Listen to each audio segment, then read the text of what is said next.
সামনে লোকসভা ভোট আর সেই লোকসভা এবার বিধানসভা কৌশল নজরে। আসানসোল দক্ষিণ ও কুলটি বিধানসভা। আসানসোল দক্ষিণে আসনের দায়িত্ব প্রদীপ মজুমদারকে, আর কুলটিতে বিধান উপাধ্যায়কে নজর দেওয়ার নির্দেশ। দুর্গাপুর সার্কিট হাউসে বৈঠক করেন মমতা বন্দ্যোপাধ্যায়।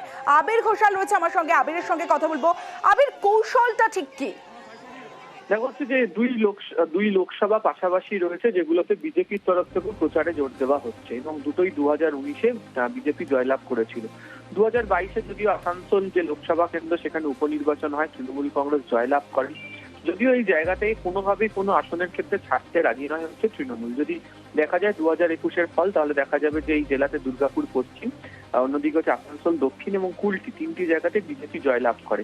এই তিনটি জায়গাতেও তৃণমূল কংগ্রেস যাতে লোকসভা নির্বাচনে ভালো ফল করতে পারে, সেই জন্যই এখন থেকে যে জায়গাতে তাদের দলের বিধায়করা নেই, সেখানে বেশি করে জোর দিচ্ছে তৃণমূল কংগ্রেস। সূত্রের খবর, আজকে তিনি দুর্গাপুর সার্কিট হাউসে মমতা বন্দ্যোপাধ্যায় বৈঠক করেন জেলার নেতাদের সঙ্গে এবং সেখানেই আসানসোল দক্ষিণে প্রদীপ মজুমদারকে বিশেষভাবে নজরদারি করতে বলা হয়েছে এবং বিধান উপাধ্যায়কে তাকে কুলটিতে বিশেষভাবে নজরদারি করতে বলা হয়েছে।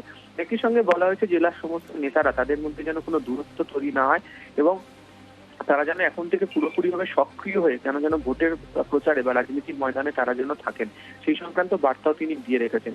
মূল বিষয়, যে হারা আসন 2019-এ ছিল, তা পুরোপুরিভাবে তৃণমূল কংগ্রেস নিজেদের দখলে পেতে চাইছে 2024-এ এবং সেই কারণেই হচ্ছে দুই লোকসভাকে সামনে রেখে জেলার যে বিধায়ক বা বিধানসভা ভিত্তিক একটা স্ট্র্যাটেজি বা কৌশল তৈরি করে এখন থেকে তাদেরকে ময়দানে নামাচ্ছে তৃণমূল।